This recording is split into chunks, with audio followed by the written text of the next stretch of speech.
My name is David. Hi, David. Hi, Celine. We live at, I'm old. We live at in Beach Road in Campbell's Bay. I have a small software company. Okay, I'm Yvonne and I'm 57 and I live in Campbell's Bay with my husband David. And I'm a family doctor. It's wonderful to live on the North Shore. It's a beautiful part of Auckland, and people think Auckland big city, but we live a very almost rural lifestyle here. Yes, so true.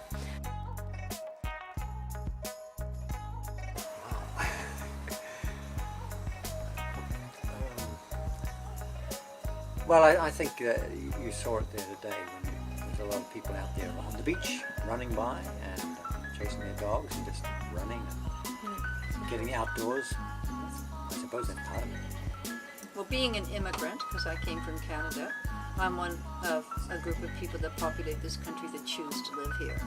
So that those of us who choose to live here obviously like living here, and yeah, it's again, I think it is for us, it's tied up in the outdoors because we do a lot of hiking and just even walking, running, whatever, but it's an easy place to live, and the problems are relatively small here, and yeah, it's just a good place to be for a lot of reasons.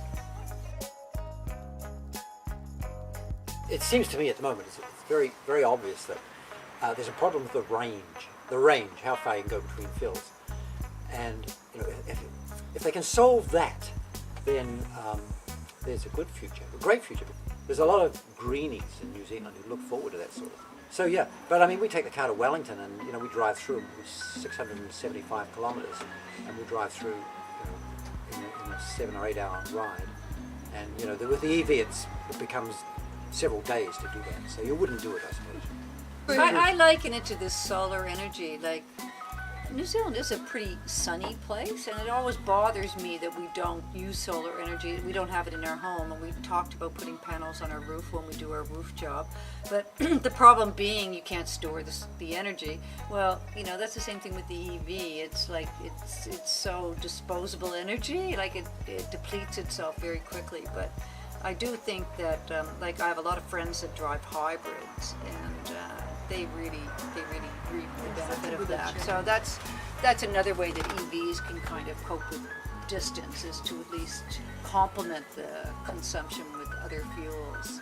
But I think it's great, and I think, yeah, like roll on technology to make it better. Yeah, I think that with the EV, that I don't know where the technology stands in terms of swapping batteries, but it seems to me that's the answer, that you drive in and they swap the battery there and then and drive out with another fully charged battery. And I think when it gets to that, your turnaround time is going to only be seconds rather than 20 minutes.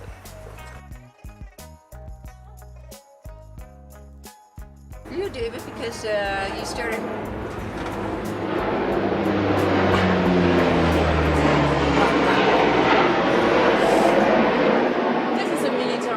Yeah. So much for the quiet North Shore. Yeah, we're getting invaded right now. Just dropped a few bombs on Campbell's Bay. Yeah. He's pressing on. Strange. And we're not far from the airport.